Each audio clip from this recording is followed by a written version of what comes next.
Good. We'll move forward with questions for Coach.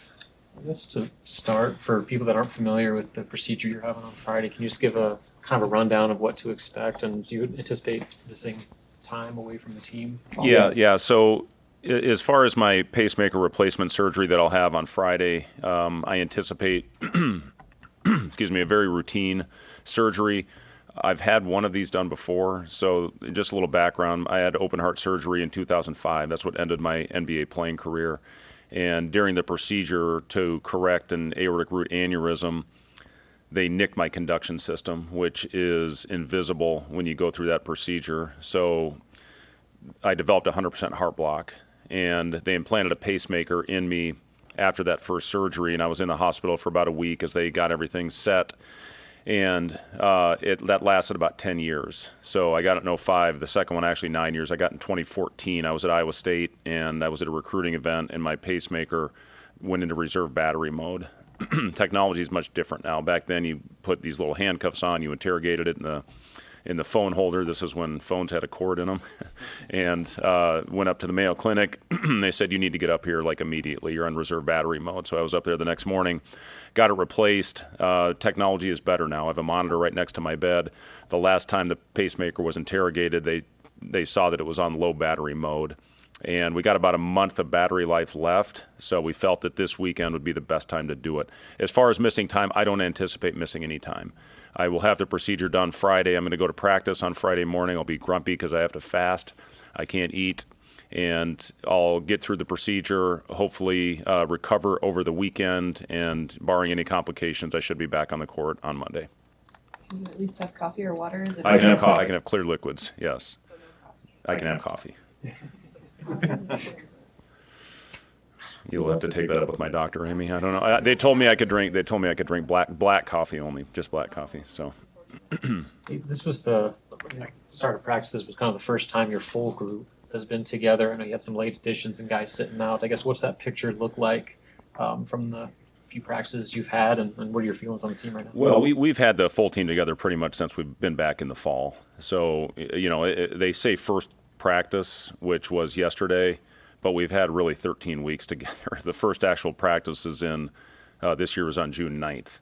And then we had the 4 weeks of the first summer session, 4 weeks of the second summer session where we got 4 hours a week with them. And then we just finished our 5 weeks in the fall. So it's not like the old days where you came in on October 15th and that was your first official practice. And then you had about 3 weeks, and then you had to get the whole system in, and then you're playing games. Now we get so much access and so much time. So it looks pretty much the same. We're not going to go out and fry them and have 3 or 4 hour practices, and then in December we're mentally, physically we're drained. So we have a purpose to everything that we're doing right now. We're very fortunate with the sports science department. I know I've talked a lot about this in the past, but we have a very specific formula as far as how we map out our practices. Today was the hardest practice that we've had so far with this group. The one guy that is out right now is Sam. So Sam sprained his ankle last week, pretty severe sprain. He's making progress. The swelling is starting to go down, and hopefully we'll get him back on the court in a couple weeks. But and the good thing about Sam is he knows what he's doing out there. It's not like Sam needs every rep. He plays the right way, and hopefully we'll have him back before we open up with games. But for the most part, it's been a group that has been healthy. They've been very diligent in their work habits. We've had no resistance at all with this group, and it's really been a fun group of guys to be around, and very hardworking, very competitive. We're still making a lot of mistakes right now. We need to clean some things up. But when you have a team that comes out and competes every time they step on the court, you have a chance. And that's definitely the group that we have. Very similar makeup, I would say, to the last two teams that we've had. High ankle sprain or? No, thankfully it's a low ankle sprain. Yep. Where would you like to see this group collectively progress between now and the beginning of the season? Yeah, well, we need to take better care of the ball. That's always a thing early on, and you could probably ask 300 teams right now what they need to improve on, and they would tell you taking care of the basketball and valuing possessions. We can't turn it over, give a team easy baskets coming back, coming back the other way. We can't give up offensive rebounds, and we've got a team that I think has a chance to be a good offensive rebounding team, so we're giving our guys a good look on being diligent with your blockouts. And then transition. We have a team that I think can play with pace, but we have to figure out when it's not there, when to slow things down, and when to execute. And that is leading to some of the turnovers as well. 2 weeks ago, I thought we had it figured out. We had a week where I think we had a 3.5 to 1 assist to turnover ratio, and that number's come down. So we got to get back to doing a better job of valuing the ball. I wanted to ask you about Nick Janowski. Seems like he's a pretty good shooter. I mean, do you anticipate him being part of the offense this year? Yeah, I've been really happy with both of our freshmen, and Nick has done a really good job of coming in here. He's more comfortable, you can tell. This summer, he had some struggles, as all freshmen that start their college playing career, from the number one player in the country all the way to whatever. But Nick had some struggles early on, putting the ball in the basket. And that was the one thing I did not think that we'd have issues with, because he's the 7th all-time leading scorer in Wisconsin State history. Nick has an unbelievable future in this game. He's been playing the point guard position behind Raleigh, behind Aaron, but he can also play off the ball. And he's been really, really good since he's been back. So as far as will he compete for time, absolutely. And that's what I told those guys with Nick and with Braden Frager. Their mindset needs to be to come in here, and they're going to be on the court. Frager has been awesome. He's making shots. He's got a nice high release. He's 6'6", 225. He's already got a body that can compete in the Big Ten, and he's 17 years old. He should be a senior in high school right now. So both of our freshmen have really, really bright futures. We've got a deep team. It's going to be the number one biggest issue for us as a staff on who is going to deserve those minutes, who's going to be in the rotation, who finishes games for us, because we've got a lot of talented players on this roster, including those 2 freshmen. Frager's body's changed significantly. You said he gained a lot of weight. I mean, he looks a lot bigger and stronger in such a short period of time. Yeah, he absolutely has. And when he had his wrist, so he had a wrist procedure this offseason, and he was really diligent with Kurt Joseph, our strength coach, and getting in the weight room and doing everything that he could without being able to do much on the court because of how delicate that wrist procedure was. And he put on a lot of size. And he's a worker. He's a great worker. He gets in here into the gym every day in the afternoon. And he's, again, his body's always been explosive, but now he's adding the strength, and he's filling out, and he's got a body that will continue to improve. Again, what we forget sometimes is that he's 17 years old. So, there'll be some times where he makes mistakes or comes off and makes maybe the wrong read. But, again, he should be in high school still. So, really, really excited about both of our freshmen. How has Berkey fit in since he arrived? Yeah, Berkey has been – he's as talented as anybody that we have on our roster. He can pass, shoot, and dribble, and he can initiate offense. He can rebound the ball at 6'10" and bring the ball down the floor. He's got length, and he really is a tremendous passer and a guy that can knock down shots. So his feel fits within our system. It's a read and react type offense, and he's got good length, and he's starting to really get good deflections on the defensive end as well. We haven't experimented with him at the 5 yet, but there's going to be times where we can have a really, really skilled lineup on the court with him at 6'10". When I look at our roster, Raleigh 6'5", Bryce 6'7", Jawan 6'7", Berkey 6'10", and then Braxton 7'1", with Andrew Morgan, with Gavin Griffiths with their size, with Sam's toughness, with Connor Season's shot-making ability. We're going to have a lot of different lineups that we're going to be able to throw out on the floor, and it's a very versatile group of players. So, I'm excited about it. Aaron Eulis had an unbelievable day today, and maybe had his best week. A lot of competition right now, and it's what you want. It's what you want at this stage of the game, and we'll figure out the rotation as we continue to go on. And we've got 28 practices left, and then we're on the floor. So a lot of work to do, but very pleased with where we are right now. How much of a luxury do you think it is to have Bryce have the experience of being the lead guard last year? Now he doesn't necessarily have to be, because you have two. Well, and I really like Bryce in that role. So there's going to be times this year where we do put the ball in Bryce's hands, especially when he rebounds. And we've got multiple guys that can get the ball off the glass and initiate the offense, and we just need to fill all the spots on the floor. But there may be a stretch where we put the ball in Bryce's hands and have Aaron or Raleigh getting out and running, or having Bryce on the floor with another mix of players where he can handle it, because I really liked what that looked like, especially at the end of the year. And he did a great job of getting to the free throw line. And we're going to have to do a good job of that, manufacturing those type of points. Obviously we played through Rink a lot last year, and Rink led our team in assists, so we missed that element out there in the floor right now. But having the pure point guards with Aaron, with Raleigh, having Bryce, who spent a lot of time with the ball in his hands, having Sam that can make plays, you have a lot of guys on this team, with a multi-handler system that can initiate our offense. Ryan was one of the loudest people at practice today, even though he can't participate. Just how have you seen him embrace the new role that he's not playing this year, but still trying to be a leader? Yeah, and we've talked to Rink about that. Even though he won't be on the floor competing, and he feels great. That's the hard thing I think for Rink, is how good he feels right now. He's got a doctor's appointment in Chicago, actually on the day of our opener on November 4th, where hopefully he'll get clearance from the doctor, Brian Cole, that did his procedure, to hopefully start ramping up his activity and doing some things on the court. But he's in the pool every day, he's on the bike, and he's doing a great job over on the sideline. It's great having he and Josiah, showing Braxton, showing Andrew Morgan some of the things that we want out of that position, playing at the elbow and out of the pinch post.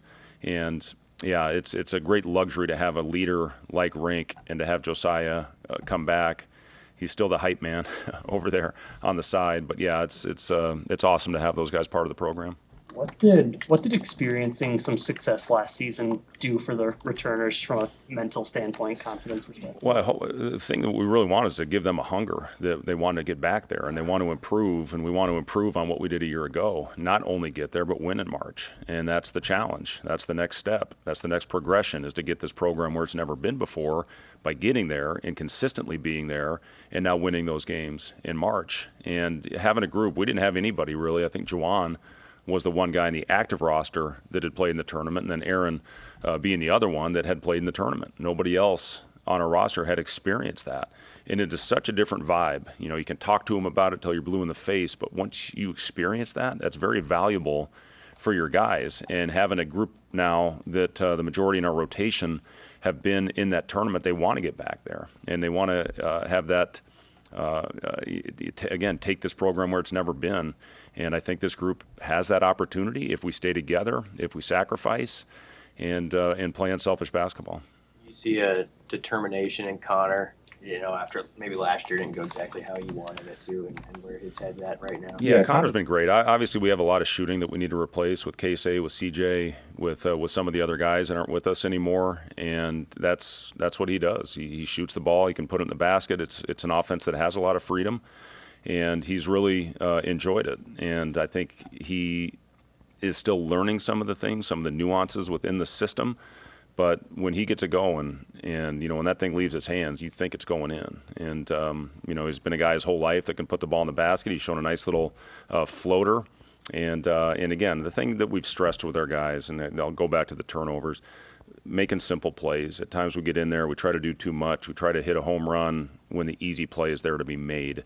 And as a group, we have to get better at that. But we've been pleased with Connor. He does a great job moving without the ball. And again, when you show some of the things that Casey was able to do in this offense, Connor certainly can make some of those shots. You mentioned that 5 spot with Berkey working up the 5 potentially, and then you have Braxton, and you have Andrew, the 3 very different types of players. I guess how much does that provide you with versatility, with lineups and different things that you can do on both ends? Yeah, but Braxton certainly gives us a rim protector that we haven't had here, and he gives us a lob threat at the rim as well. That's what we talked to him a lot about. We are very aggressive in our pick and roll defense, so he has to learn how to play in the pocket. We've been really pleased with how he has performed in that role, but when he gets behind the defense, he's going to be a guy that can throw the ball up to, and a guy that can finish with authority.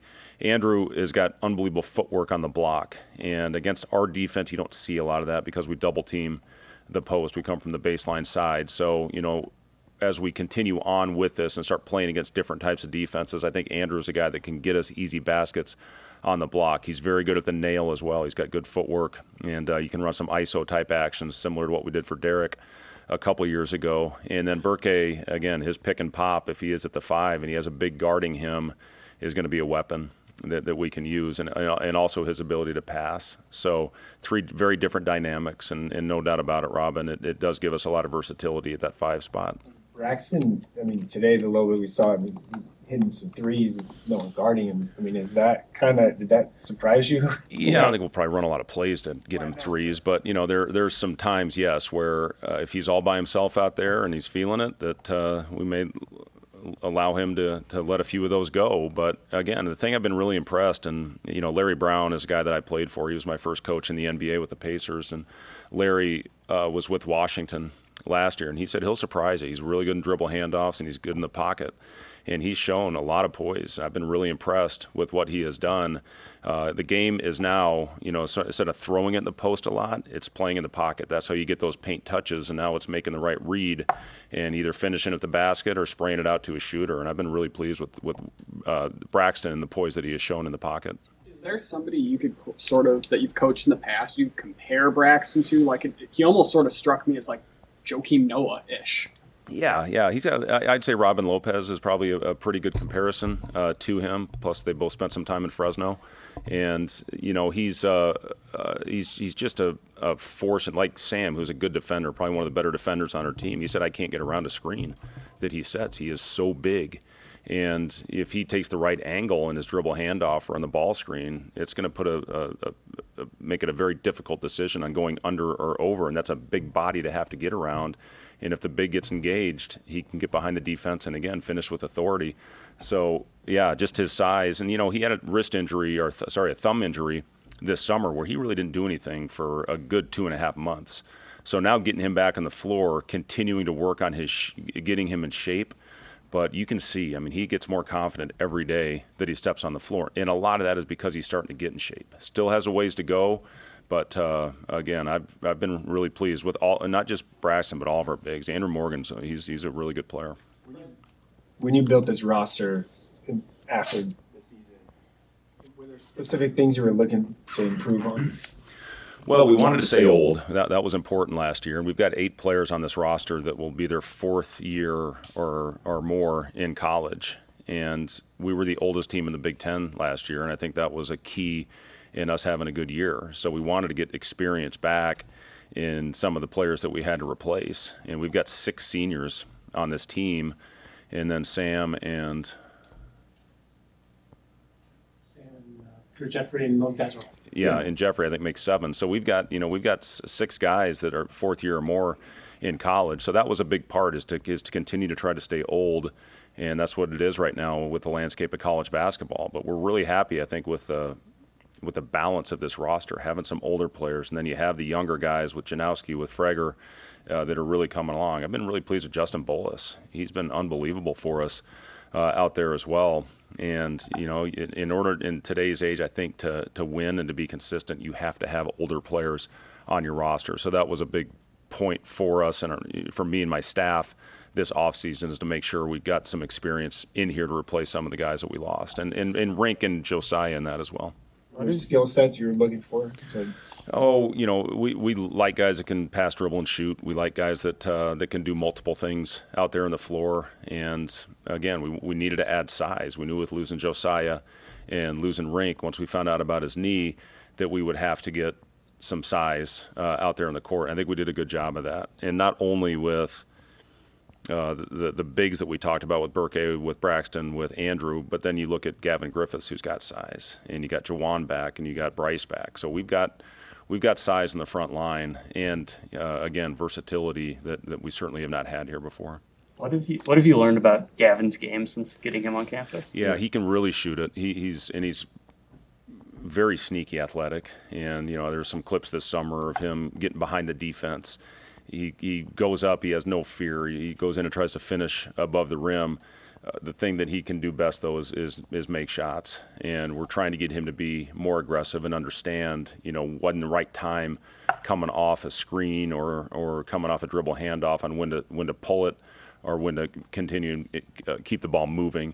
But, yeah, he's a really, really talented player. There's a reason he was top 40 in the country coming out of high school, and UConn, and all these schools were after him. So we feel very fortunate to have, again, when you look at Nick, when you look at Braden, when you look at Gavin, he's second-year player and has a really good experience, played in the league, knows what the league's all about, played for a great coach in Steve Peichel, and he's got a bright future ahead of him. It was, pretty special last year, just the team, the run they went on. Besides all the new players, what can fans kind of expect to see from the body of work heading into the first kind of games of the season? Yeah, I hope what we have is a group that's going to go out there. I think our biggest challenge that we all have in this business is finding a way to battle through adversity. And you still see it. You talk about it whenever we have our culture meetings. We talk about battling through adversity. Every day when we start practice or end practice, we talk about how did we do with adversity after the practice is over.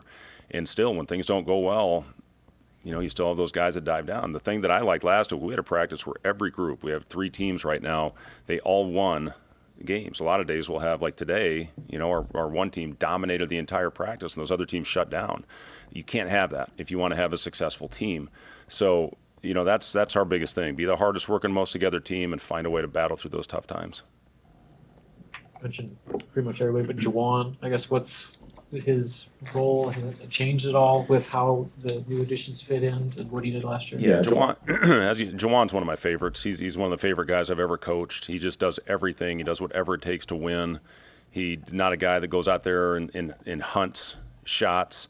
He just goes out and tries to make winning basketball plays and play winning basketball. One of the most versatile defenders in the country, one of the best offensive rebounders, getting us extra possessions. So he hasn't changed. He's worked very hard on his shot this offseason. He is shooting the ball better right now, so I anticipate his percentage going up this year, but just a guy that does everything for us.